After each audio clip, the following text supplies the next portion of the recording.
Meet the Robshaws. Brandon, Rochelle, Miranda, Ros and Fred. Let's go! For one summer, this food-loving family is embarking on an extraordinary time-travelling adventure to discover how a post-war revolution in what we eat has transformed the way we live. That is just amazing. Look at them. Britain has gone from meagre rations to ready meals at the touch of a button in just 50 years. But how has this changed our health, our homes, and our family dynamics? Can't do it anymore. This is what would make a woman break. To find out, the Robshaws are going to shop, cook, and eat their way through history. It's 1974. Whoa. I think that is enough sugar now, though. No, I only put hardly any on. Starting in 1950, their own home will be their time machine. Oh, my goodness! This carpet hurts my eyes. Who designed that? Somebody was colourful. Fast-forwarding them through a new year each day, as they experience firsthand the culinary fads, fashions and gadgets of each age. Last time, the family lived through the austerity of the 50s. No! Look, in the 50s, they had to just eat what was there, try it. This week, they enter the 1960s space age. Oh, my goodness! Look at them. Have you seen them? As they discover how our changing relationship with food has shaped all of our lives. David. No, what is the food was pretty strange. It was still pretty British. 62, come on, can we not get some flavour?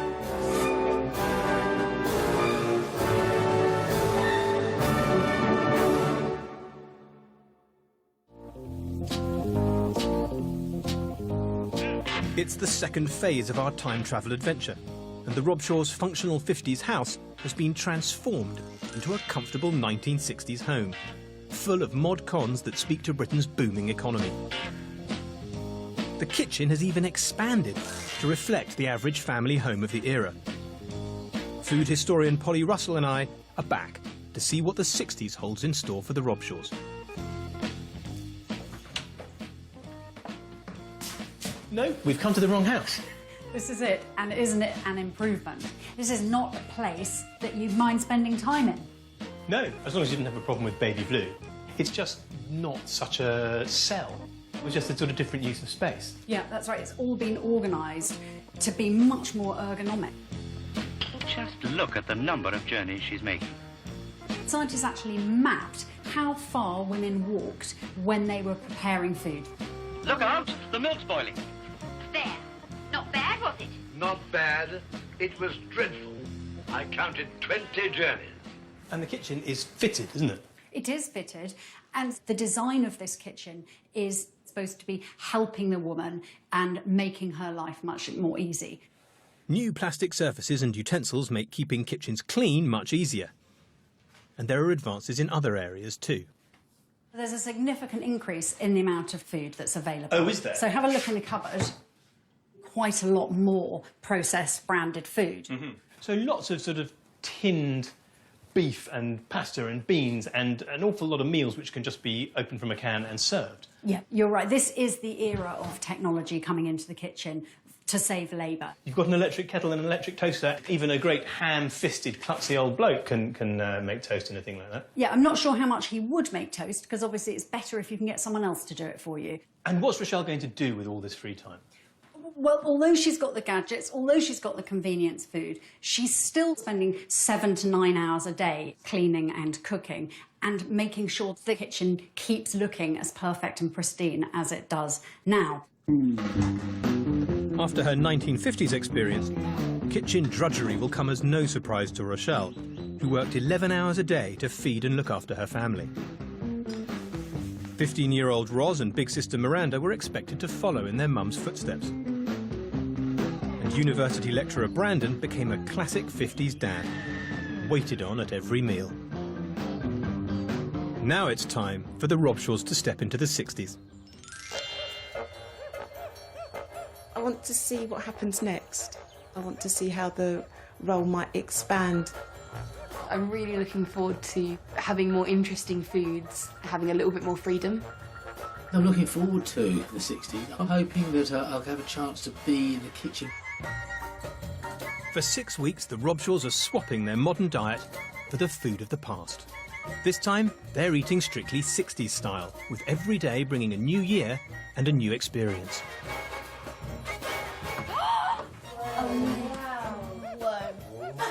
Oh, It looks like I'm dead and stuffed.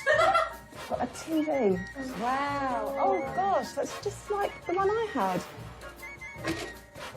Oh, we've got some singles as well. Oh, the Beatles. Singles are small. It does feel loungy, doesn't it? It's because they're Lounge. Oh, wow. This is lovely. Oh, my This is just goodness. brilliant. It's so much brighter than the 50s. And it's fitted. It's fitted. Oh, these surfaces are very shiny, aren't they? Yeah. It's shiny and new. In fact, it's hurting my eyes a bit. Oh, isn't that clever? A handheld blender that we've got here. Wow. Oh, there's considerably more in there than in the 50s. That is the food cupboard of a more affluent society, isn't it? What I'm looking for, and what I can't see, is the fridge. So I'm still quite surprised that it's 1960 and there isn't a fridge, not even a tiny, tiny fridge. Well, hey, welcome to the 60s. You all look amazing. I've never seen so much polyester in one place. It's sort of fairly scary. If you get too close to this new toaster, you might all melt. What do you think is going to be best about the 60s? more sweets. More sweets, that's true. And there'll be more sugar. I mean, I think that's a fairly key thing. You can probably get chocolate bars and various kinds of sweets. And as you know, I've got your manual here, and it's going to be all about the National Food Survey and what people were really eating. Each year from 1940 to 2000, thousands of families recorded every meal they ate over the course of a week for the National Food Survey, providing an extraordinary window into Britain's changing eating habits. The survey will guide the Robshaws through their 1960s diet. So what sort of meals are you expecting? Well, I kind of hope that as the 60s goes on, we might get some more adventurous kind of foods, you know, like foreign food. And what about you? More flavour, because really the only flavour in the 50s was like salt and pepper. That's not really a flavour. It's not that exciting yet. It's gammon and Brussels sprouts and stewing steak and potatoes and sort of, you know, fairly straightforward ingredients, quite a lot of cooking. It's about making your kitchen a sort of the lair of a domestic goddess. Do you think you're up to that? Well, I'll give it my best shot.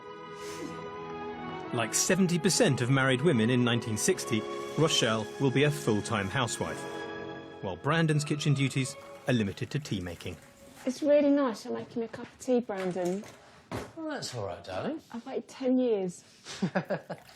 Well, everything comes to her who waits. It's time to cook dinner, and Rochelle and Miranda are lifting the menu straight out of the National Food Survey. OK, this is family. Mum, 32, Dad, 41, daughter, 13, daughter, 11, son, 9 and a daughter of 7. In Bradford North in 1960. Tea, corned beef hash, rice pudding, tea, milk and sugar.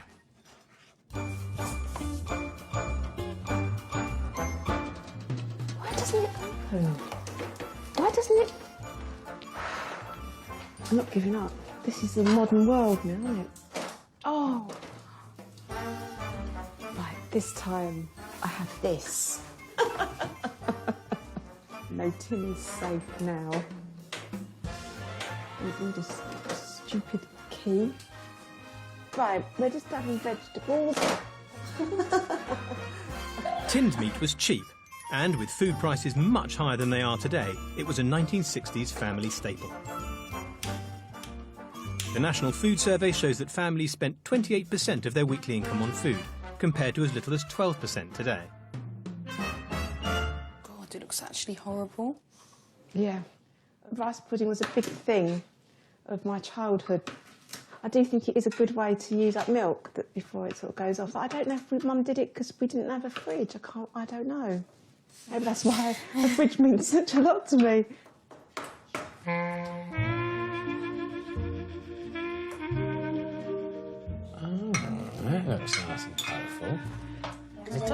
good. It's probably This is different made by a types. woman in Bradford. I like the vegetables, but I don't like the meat. What, you don't like this lovely corned beef? No. We did actually have this in the 50s. It's kind of the same. There's been no sudden dramatic change. Same dinner, different dinner time. Did you? In the 50s, most people had taken their main meal at midday. But in the 60s, more families shifted this meal to the early evening. That is another important social change, isn't it? The fact that now, in the 60s, we're all sitting eating together. Yeah, I haven't really We're not kind of eating sort of behind my back like you did in the 50s. I didn't eat behind your back. I feel impressed with my new kitchen. I think it looks modern, but I'm still in it. I'd be more impressed with my kitchen if I wasn't in it. To be honest, maybe it's good you'll be in the kitchen for longer because you can learn how to open the cans. The first meal we've had was pretty 50s, which you expect because it didn't just change overnight, but I hope that there'll be a much wider range of foods soon.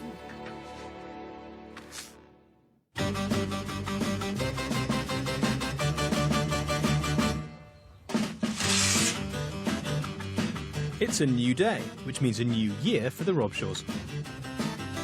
So I've got one or two things here to make breakfast a bit more exciting. Tony the Tiger. Cocoa Pops 1961, that appeared. Do you want to have a butcher's at the Cocoa Pops, which comes with an exciting toy? I just want a toy. Yeah, go on, you try and find it. The toy's not actually in there. You only need to collect 15 tokens, which in your case it'll be about 1985 by the time we get to the toy. The reason that people started eating these things was because advertisers cottoned on at that stage that the person to go for was the kids. You know, you lot. Hush, hush. What can you hear? You By targeting children directly, 60s cereal ads were playing a new marketing game, Pester Power. Rice Krispies. They're saying we're fresh and we're crisp and we're nice Rice Krispies. In the National Food Survey, there's strong evidence that people were eating cereal for supper quite a lot, which is just sort of what you do with a new food that you've got to eat it all the time. Can we do that? No. Why not? Yeah, Dad, why not? You're being stern 1950s, Dad. I'm being a bit austere. Britain's cereal consumption soared by 47% over the decade, along with children's sugar intake. That's enough bread. He's having a second bowl. Are you eating because you're hungry, as people have done for the whole of human history up to this point, or are you eating because this stuff is being sold to you hard with cartoon characters and lots of sugar? Second one. So it's not just sugary cereal that people got at breakfast. They got a new kind of bread. This is squishy, white, sliced bread made by the Chorley wood process. In 1961, baking scientists at Chorley Wood, Hertfordshire, redesigned the humble loaf. By adding extra yeast, fat and additives and kneading the dough in high-speed mixers, they slashed traditional production times and created soft loaves that stayed fresh for days. An instant hit, today 80% of British bread, brown and white, is made using the Chorley Wood process. You can imagine someone, arriving home in 1962, opening it up. Wow, it's already sliced, it's really squishy, it's really sweet, easy to put in the toaster. It does look modern. It's the sort of bread you would take into space. Yes. Yeah, if I was taking a sandwich into space. Yeah, well, they had to. Through the helmet, like that. So do you want to eat some? Yeah. Go on, tuck in. Thanks, The thing about this bread, though, it does make good toast, doesn't it? How do you feel about the end of your daily walk to the baker's shop? What am I replacing it with? What am I doing? Cleaning. Yeah, so maybe I'm doing more cleaning. But there's no housework today. It's a long, lonely house. I've arranged for Brandon and Rochelle to dine out at a restaurant for the first time since their time-travelling adventure began. Seeing the motor then?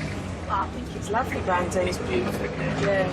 And you pass through town. Before the 1960s, eating out usually meant a simple meal at a pub or a fish and chip shop. But you gotta keep on going. High-quality restaurants were few. The 1961 Good Food Guide listed only 70 outside London.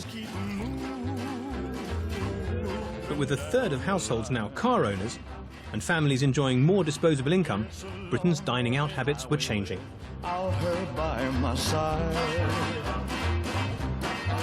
And it's a trail full of teardrops that keep... Brandon's sister Glynis and her partner Matt are sharing this foray into fine dining 1961 style at, of all places, Newport Pagnell Service Station. And welcome to Glamorous Dining 1961. Hello, shall we go through? Holly will be their hostess with the mostest. Back in 1961, when motorways were only 3 years old, service stations were chic destinations, complete with silver service restaurants. So, were you surprised being dropped off here, Rochelle? Yeah, I was. I mean, I could imagine going to like a little chef, but I didn't sort of like equate that with a fine dining experience. Well, in 1961, this was somewhere to come in your car on your modern motorway to sort of display that you're part of the modern world. This is the 1961 Newport Pagnell version of wine, which disappointingly for you is non-alcoholic because service stations were not given licenses by local authorities, even though there were no drink drive laws at the time. Right. So this would have been disappointing for people coming out to dine here when they would have been used to getting tanked up before having a nice drive. Enjoy the wine. Thank you. Cheers, everybody. Cheers. Cheers. Thanks, Brandon. That is your meal. Probably the best meal you've ever had in a service station, I should think. Enjoy your meal. Lovely, thank you. Thank you. The last time I got taken to a service station, I got an Eccles cake. So this is So this is better. This is better. This is Vastly superior. It does feel quite a sort of grand experience. I'm really enjoying it. Well, it was a rare treat, I would have thought, but it's meat and 2 veg. People are going out to sort of eat familiar food that they could have had at home. It's acceptable to the British palate, isn't it? It's not challenging. But it's very nice, isn't it? Oh, it's lovely. Fine dining continued to increase in popularity throughout the 60s. And by 1969, the number of fancy restaurants listed in the Good Food Guide had nearly quadrupled. What do you think? Well, is this the sort of thing you'd now expect at home? Is it to sort of like show me what I should be in an ideal cooking? world, this is where I'm setting the bar.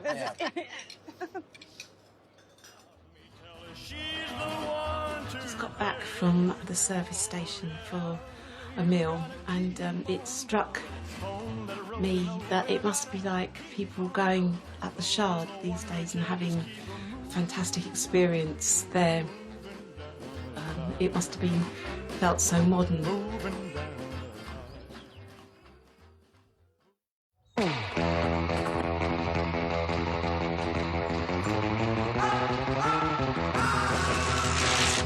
It's a new year, and I'm sending the Robshaws the kitchen appliance of their dreams, courtesy of a chef who remembers the day in 1962 when this gadget changed his family's life. Hello. Oh, wow. You must be Brandon. Yes, I am. And You must look be... great. Thanks very I'm much. Dave. You're Dave the hairy biker? Yeah. Welcome. Come in. Yeah, I can't wait to see your kitchen. Rochelle? Yes, Dave. it is. Hi, Dave. Nice to meet Hi. you. Stephen Miranda? Hello, I'm Dave. Pleased to Hello. meet you. Gosh, this is a complete time capsule, isn't it? Yeah. It certainly is, yes. I'll show you pantry. Oh, excuse me. Funnily enough, it doesn't bring back too many memories because I grew up in a 2 up, 2 down, so my kitchen in 1962 was a bit primitive compared to this one. I was 5 years old and there was an event that happened that changed all our lives. And I think, we can do a bit more updating in this kitchen. But do you want to go and get Rosalind and Fred? Yeah, will do. OK. Fred, Ros. Look, Fred, look who's here. Well, have I got a surprise for you lot? Go on, cover your eyes up. OK. Ta-da! Oh, wow. Isn't it lovely? Oh, my goodness me. That's nice. That's so cool. Cheese. Oh, look at that. It's really going to revolutionise my life.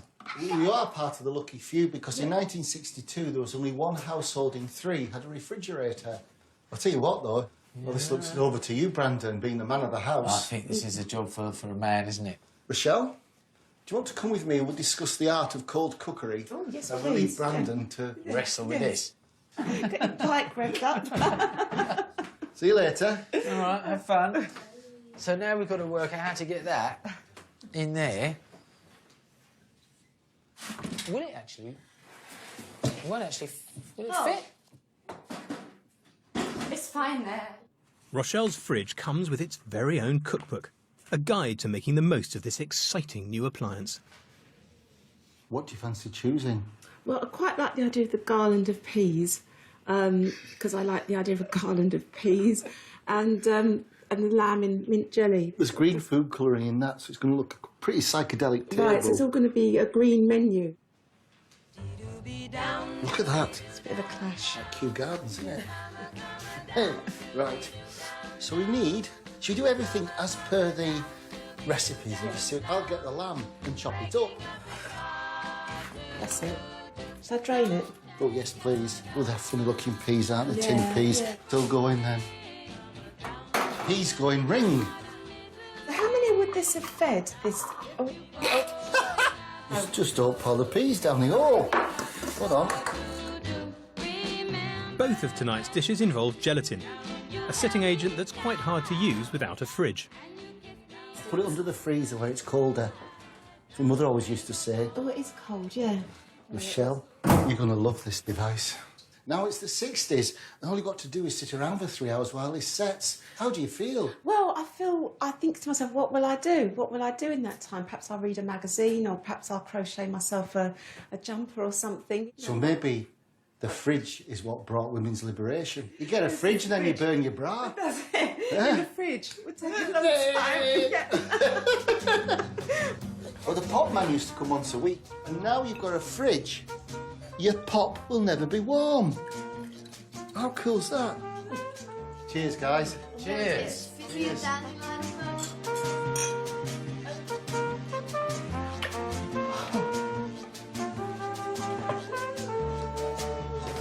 Ooh. Maybe it would taste nicer than it looks. We used to make lollies out of this in the new fridge. Whoa! What? What is that, Rochelle? Dog food. No. What is Ring. Yes. It smells like dog food. It's a ring, yeah. Actually smells like dog food. What is that? This is from the cookbook. Yes. It's show-off food. It's food with a bit of pizzazz. Oh my god, that's weird. Look at that. Jelly. Fantastic. Yeah. So you can never eat this before you had a refrigerator. That's true. We'll be able to eat this all the time. Yeah. It is tasty. I'm not a fan of the jelly though. No, Like at all.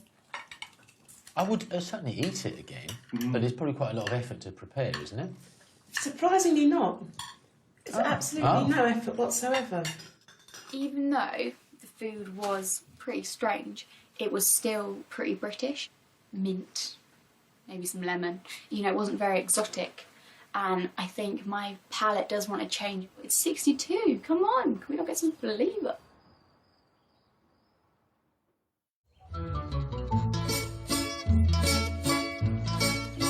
When the moon hits your eye like a big pizza pie, that's more. Roz, what does it say for 1963 National Food Survey? Oh, that's so cool! Spaghetti bolognese. Ooh, fantastic.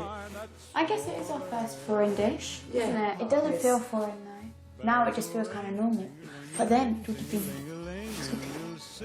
An upsurge in package holidays to the Mediterranean kick-started Britain's appetite for foreign cuisine. Hearts who play tippy-tippy-tay. By 1963, over 3.5 million people were heading south annually for sun, fun and a whiff of exotic food. When the stars make you drool, just like a pastifazool. Back home, Elizabeth David's classic book on Mediterranean food inspired adventurous cooks to recreate these flavours. Down the street with a cloud. 1950 that was first published. In the 50s, it would have been out of my league to sort of make this kind of food. I don't think I would have had access to the ingredients. By 1964, all David's books were available in paperback, and the ingredients were becoming more accessible too. Although keen housewives still had to be resourceful. Olive oil was commonly used to treat earache and most easily found at a chemist's. And buying Parmesan cheese and garlic meant a trip to an Italian deli. It's interesting to be making something that's not British. The fact that, you know, I'd have to go into, like, Soho or the West End to actually get hold of the ingredients would be a really, really big, you know, thing to be doing.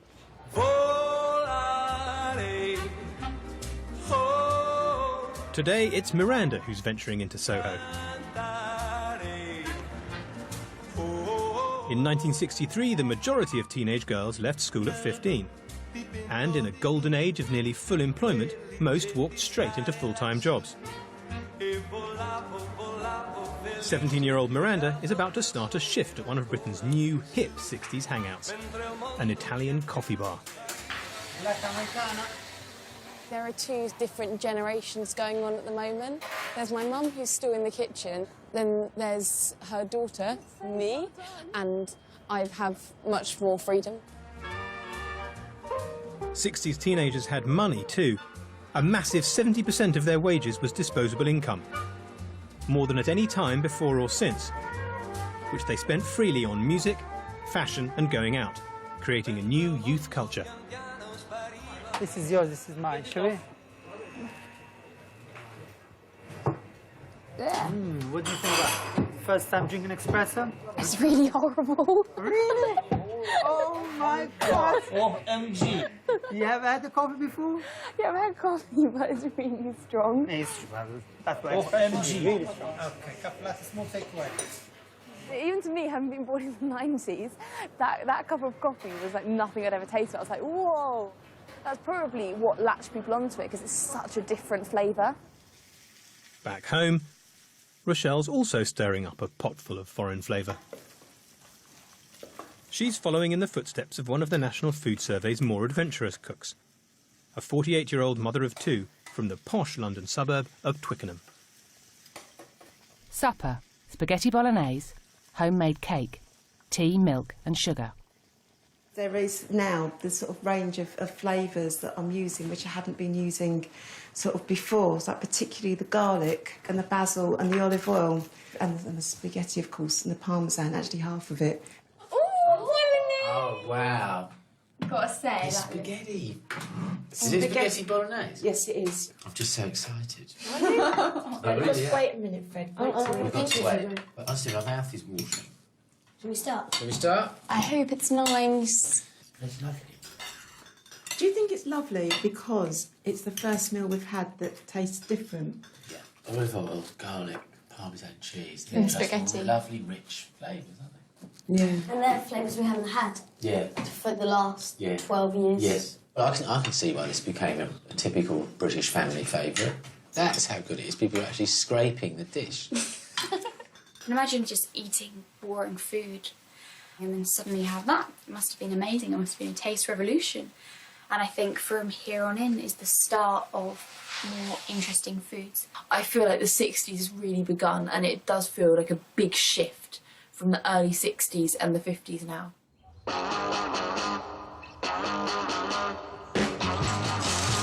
Another day, another year. Time for the revolution in what we ate and where it came from to really get going. Until 1964, food suppliers controlled the price of their goods. So wherever you shopped, the cost of food was broadly the same. But the Resale Prices Act, passed in this year, abolished the suppliers' control, and price wars began. This gave real advantage to big buyers, i.e. supermarkets. They were able to drive down prices. It meant that small buyers, individual retailers, could not compete. Prior to 1964, supermarkets were thin on the ground, and Rochelle has used only small local shops. Until now.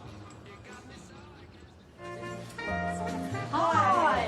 Great to see you! Yeah, you too. So, welcome to shopping, 1960s style, a completely new experience. Got a shopping list? Yes, at the minute it's small, but it might grow as I walk down the aisles. Yeah, you'll be tempted by all the new products, okay? Yeah. Better take a wide basket. Yeah. Venue. There's just so much to look at, isn't there? There's just so much to look at. It's absolutely extraordinary. Given Rochelle's experience in the 50s, I think she's going to enjoy being able to make her own choices, having the freedom to take what she wants. Does this feel really different? Well, yeah, because when I went to the local shops and asked for whatever you wanted and they'd bring it to you, but this way I'm actually choosing what I want myself. Look, you're being silly now. I'm guessing we're going to be able to keep about 1% of this. And already I'm feeling tempted by other items I might not have bought. So I mean, things like this. I think, oh, maybe I'll buy that as well since I'm here. Does this bring back any memories of going shopping when you were a kid? Well, I remember going to the first big supermarket with my mum, and yeah, I do. It must have looked really dazzling that you weren't used to. Yeah. You've just been going to a corner shop where you know the person inside the shop. Yeah. They say, you know, this is what I've got for you today, Mrs. Robshaw, or you know, this is what this is your usual. And then suddenly there's nobody to give you your usual. Usual, is it? In the back room? Tesco and Sainsbury's were at the forefront of Britain's 1960s self-service boom, when numbers of supermarket stores shot up from fewer than 600 to nearly 3,500 by the end of the decade. At the same time, a fifth of independent grocers closed, unable to compete with the choice and prices on offer in the supermarket aisles. Hey, look what I found. Frozen chicken. Wow. So look at that. That's the first time we've had it. It is. Supermarkets didn't just supply the demand, sometimes they created it, by making once unattainable foods affordable for all. Not many years ago, the chicken was an expensive luxury for special occasions only. But today it's an easily available and comparatively cheap food, ready to be popped into the oven. Chicken became an everyday item in the 60s after Sainsbury's engaged a handful of poultry suppliers to transform small-scale British chicken farming into a massive industry. I'm meeting John Maunder, one of the original suppliers challenged by Sainsbury's to up production. The introduction to volume production of chicken was an American idea brought over to this country by Sainsbury directors.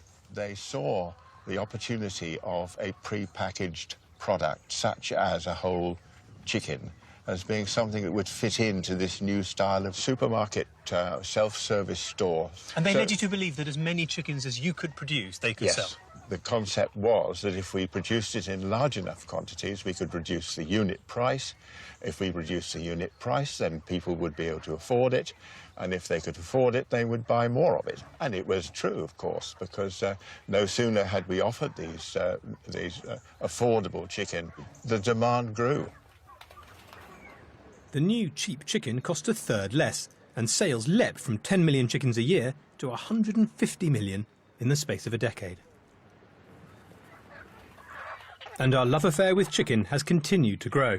Today, Britons eat around 800 million annually, accounting for more than half our total meat consumption. Closer to home, there was another source of culinary inspiration: television. As millions tuned in to watch Fanny Craddock take the nation's cooking skills in hand. Janet, do you know how to cook chips? Oh, yes, you just prepare the chips and fry them in boiling fat. He's an entertainer, isn't he? Yes. It's like 60s magic. You must have an increased amount of leisure in order to sort of sit and watch this. Later in the series, her husband Johnny used to appear, and he used to be like her sort of kitchen helper. But she just kind of like bossed him about. Where are my egg whites? Tried looking. Well, since you're here, will you pour them into the bowl for me, please? Right. Huh? Now vanish. And so on with the lot. Bossy but much loved, Now, Fanny was Britain's first TV celebrity chef. TV chefs are able to sort of get in this gap in the market because everyone's got a little bit more food and more labour-saving gadgets and like, oh, what can I do with it? And now there's this gap and TV chefs can come in and be like, yes, I can show you how.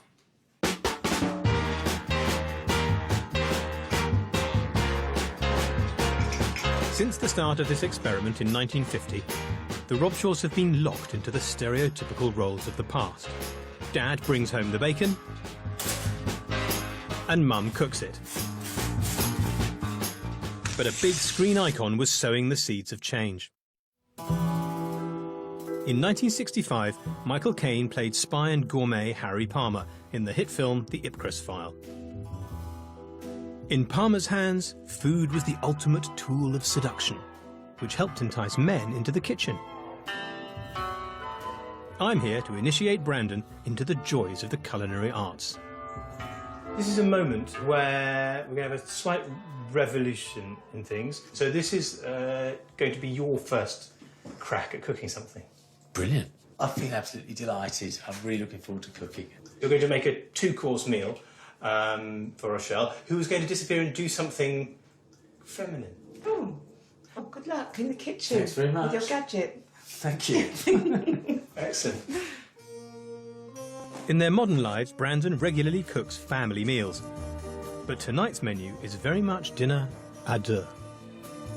Blended vegetable soup, chicken in a creamy sauce, fresh asparagus, potatoes, white wine. OK, so have a chop up that carrot. There's no directions on, you know, how to chop it up, so do it. You're not going to even peel the onion. What do you suppose your father would have been doing in the kitchen in 1965? Oh, my dad couldn't do anything in the kitchen. I think he made coffee sometimes. He couldn't cook. He wasn't happy at all cooking, so he never got into that. He didn't know modern scientific things like peeling an onion slice it's by not slice. working as well as it. No, it's fine. So listen, all these clearly defined roles that we've got in the 60s, has it been affecting your marriage in any way? No, I don't think it has. The only thing I think that it has affected, you know, Rochelle has been saying that she does actually need to spend less time in the kitchen now. So she's becoming dissatisfied as a result of things improving? In a sense, I think she is. I think she's just thinking, well, I've got all this time on my hands, I could do something, you know, more interesting. Rochelle, what would you like me to do to your hair today? Well, I think I probably would like to go high. Yeah, or just as high as you can get it. All right, like dusty high? Dusty high, yeah. OK. In the 50s, women's magazines had focused on dispensing housekeeping advice. Now beauty tips were just as important.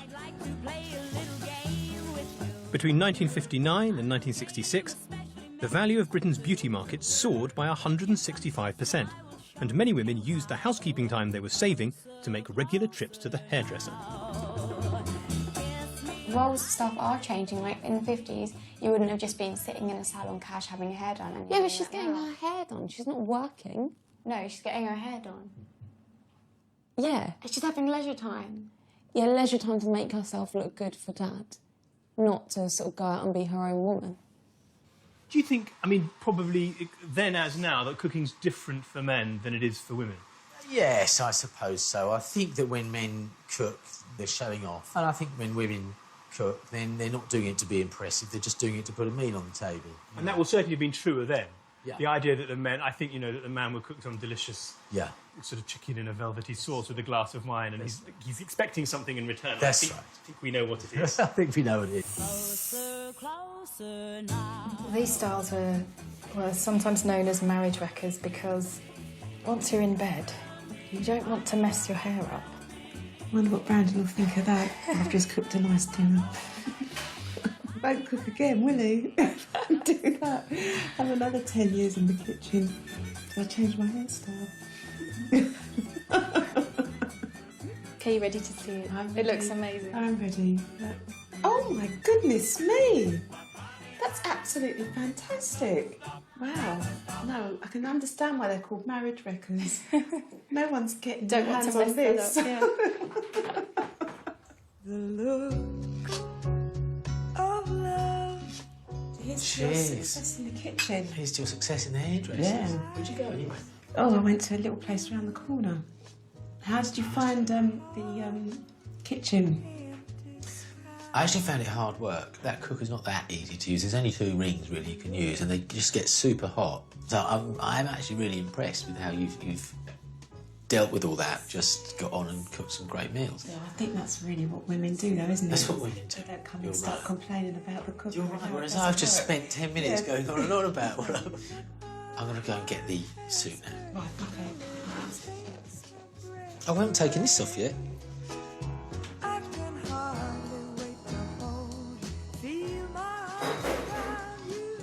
Brandon, you all right? Very, very nice to have a meal cooked for me for sort of after what feels like it's been like a really, really long time. Do you want me to serve you? Yeah, please, yeah. I've been feeling still quite pulled down by the kitchen and getting my hair done, and having then coming back and somebody actually doing something for you did have this enormous lifting effect. Look at that. Right, since I've had it after Sophisticated, isn't it? Who knows what will happen after 8?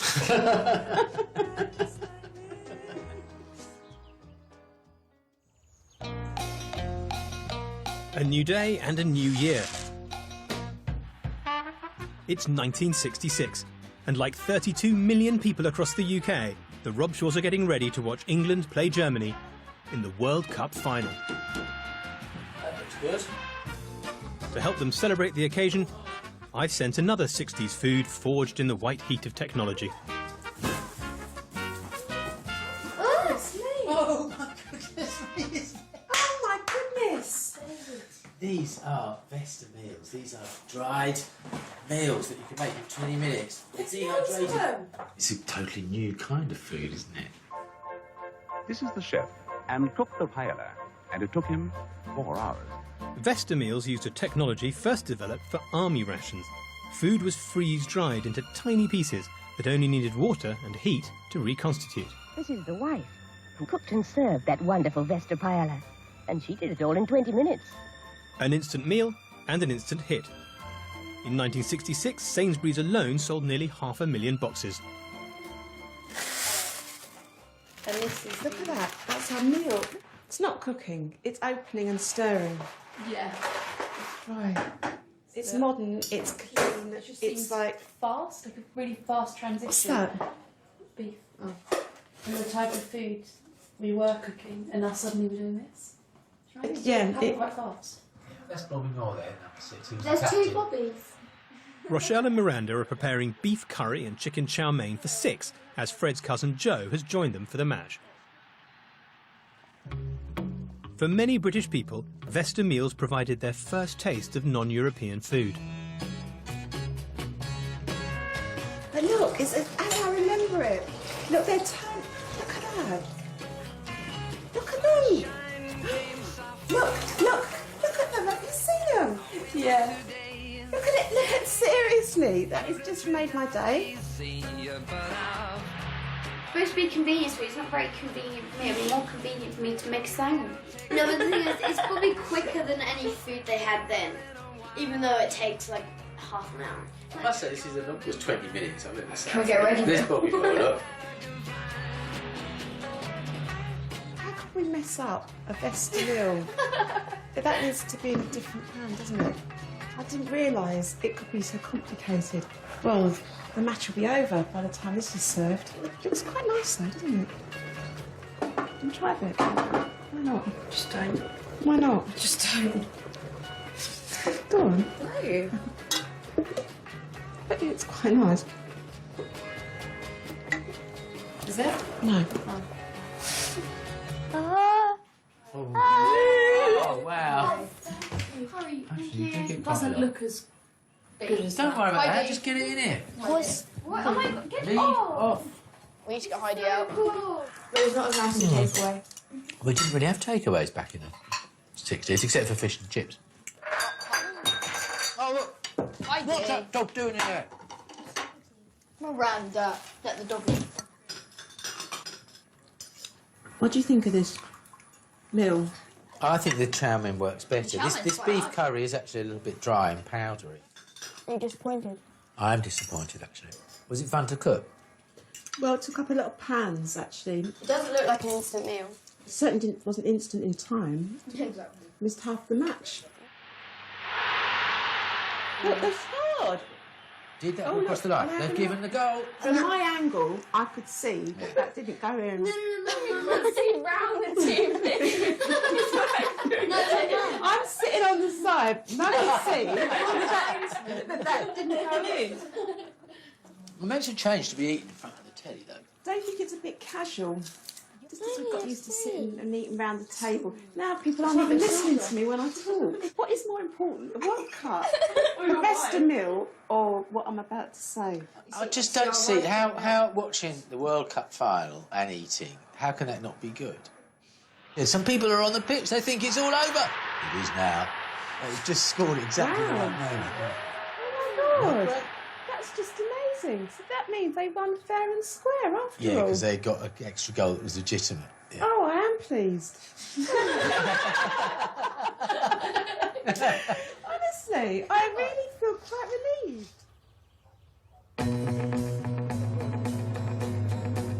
Increasingly, people were also enjoying international flavours when they ate out.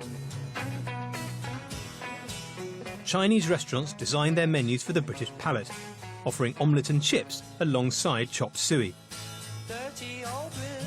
And they were the 60s runaway hit. By the end of the decade, there were nearly 4,000 restaurants nationwide, compared with only 300 just over a decade earlier.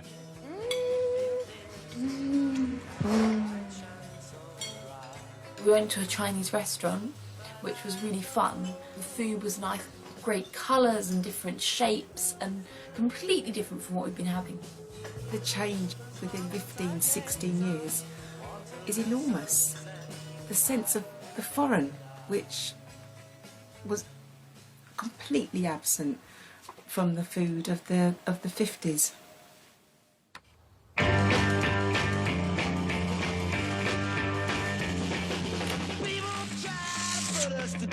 You hear that?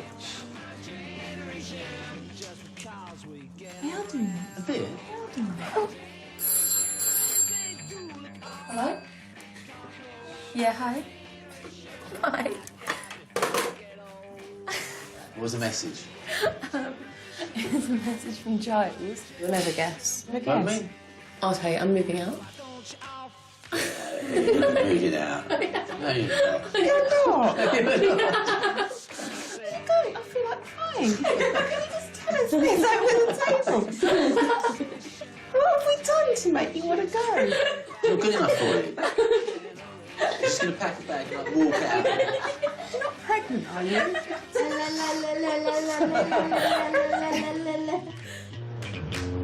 By the late 60s, the social and sexual rulebook was being torn up, and many young people were leading lives unimaginable to their parents.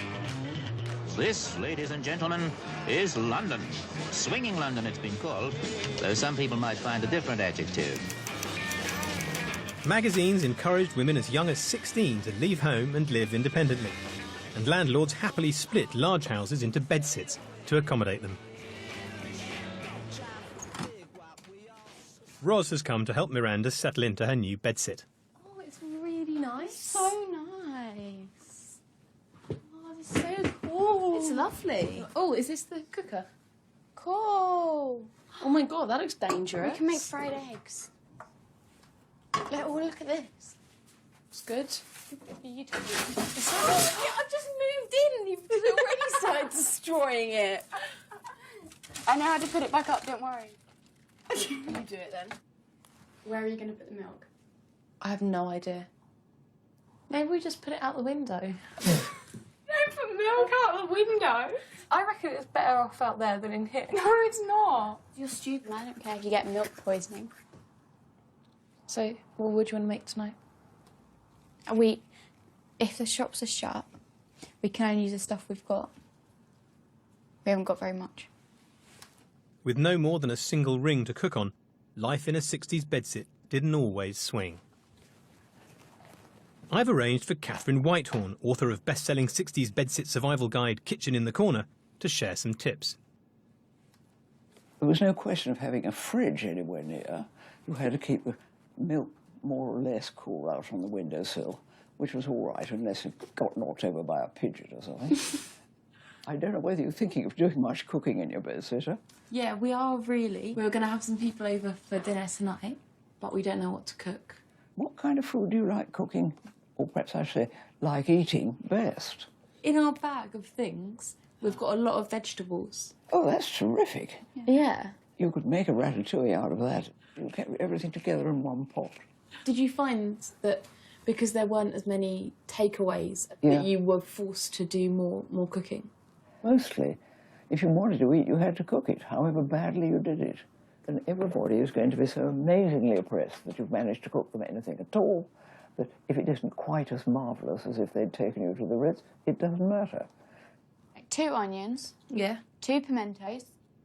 The girls are following Catherine's recipe for one-pot ratatouille, a nod to Britain's growing confidence with foreign food, which doesn't create much washing up. What I'm not really too keen on is the fact that we're cooking in my bedroom.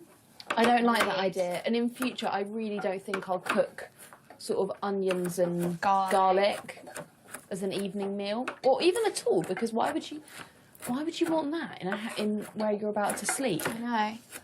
It just seems so dangerous to have this little, like, fire thing here. If you were a child in the 50s and a teenager in the 60s, it would be something very desirable. You could do the whole bedsit thing. I feel much more independent than I did in the 50s. There's a massive difference. It's like just two different lives. For me, I don't think this has been a terrifically good decade. The world feels that it is changing very, very fast, and not for people of my generation. I think as a woman in the 60s, in middle age, it does feel like a very defunct position to be in.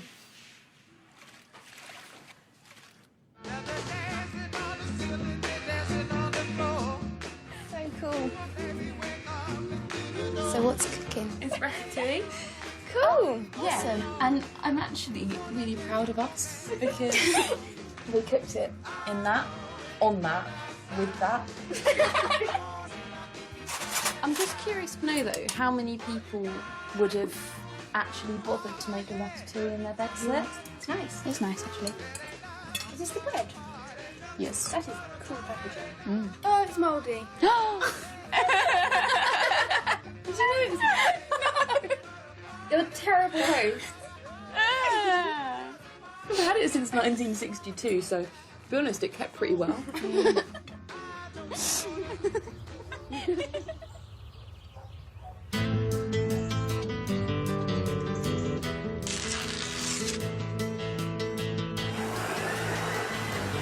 The family are seeing the swinging 60s out in style, with a party celebrating Britain's growing hunger for all things foreign. It's in honour of an event celebrating European harmony that began only 11 years after World War II, the Eurovision Song Contest. And in 1969, British hopes are pinned on Lulu and her Boom Banga Bang. Hello, Rob Shaws. Hi. Hi, Giles. Nice to see you. I'm glad the 60s has changed hugely the role of the women in the home. As you can see, yep. But your hair is having an exciting time. My hair is really having a great time. Yeah, I'll keep you the lacquer business in business. Yeah. So you're coming to the Eurovision party? I'll come to the party. I mean, I'll drink whatever fancy foreign cocktails you're making and stuff, and have a sniff at least of the can of hazy. Can I get a cocktail? Yes, you can have lots and lots of alcohol, because in 1969 there was a special exemption for 10-year-old boys. Well, hey. Can't wait. Every Eurovision buffet dish comes from a popular cookbook of the day. I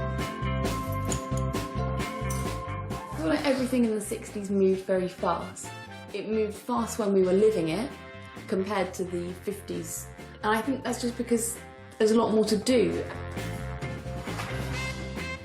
Hi. Hi, Polly. Hi, how are you? All right, thank you. Getting ready for a party. Yes, you've arrived just in the nick of time. We have got... It's a, like, Europe theme. Right. So for Spain, we have, like, deviled eggs, which is just eggs with mayonnaise and I think... So what's the authentic Spanish ingredient that you put in? Vodka. Anything else? And nothing else. So you started to see in the 60s, late 60s, more influence of foreign food? Yeah. We went out for a Chinese a couple of years ago. Yeah. And we had spaghetti bolognese. Yeah. It was really nice. Even though we'd only been living in the 50s and 60s for not very long, all the change, it felt exciting. It was just nice to just have new flavours. Isn't that a cheerful sound?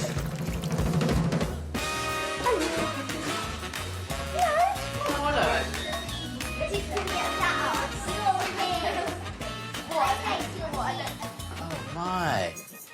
So how was the decade for you? I think after the greyness of the 50s, it just felt like everything had kind of sprung to life.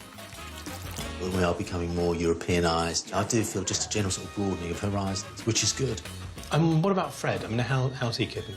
I think he found the 60s easier than the 50s. He's always been energetic, perhaps a bit hyper, and he was probably more so in the 60s. Now, I don't know whether that was because the clothes themselves were sort of more informal and casual, or whether it was the food. There was a lot more sugar in his diet. The 1960s saw the beginning of Britain's love affair with sugar. The National Food Survey reveals that our consumption of biscuits, cakes and pastries soared. And we sprinkled nearly half a kilo of sugar on our food and drinks every week. And how's it been for you generally, the 60s, Rochelle? Can you tell me? I personally found the 60s really hard. Have you? Whereas the 50s was about labour and about working. Here in the 60s, you've got these gadgets, you've got the free time, and you don't quite know what you're going to be doing with the free time. So it's felt a very sort of uncomfortable decade for me.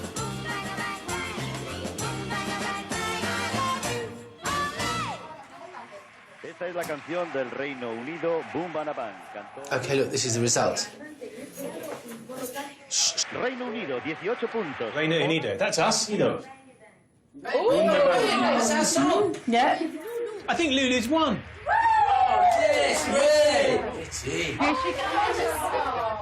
Oh, she's so cute. Oh. So how do you think the 60s has been for the Robshaws? Well, surprisingly, I think it's been great for the kids and for Brandon, but really not great at all for Rochelle. Why not? She's got a beehive, she's got flowery dresses. What more can a woman ask? I think she's feeling trapped and depressed and slightly oppressed. Do you think it's actually grinding her down, really, real Rochelle? I think it is, actually, and I just think she feels a bit sidelined. The biggest defining feature of the 60s for me has been the generational gap, because I really did feel like I was living a different life to the one my mum was. However glamorous she looked, she was still in the kitchen cooking, and that was her job. This is the time for the young. It's like kicking off everything that went before. It's a totally different feel. Like anything is possible, except me getting out the kitchen.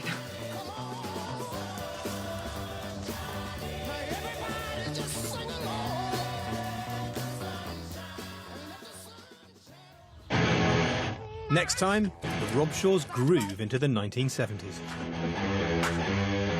Oh. I'm not really sure what it tastes like. Where does the flour come out of? Oh!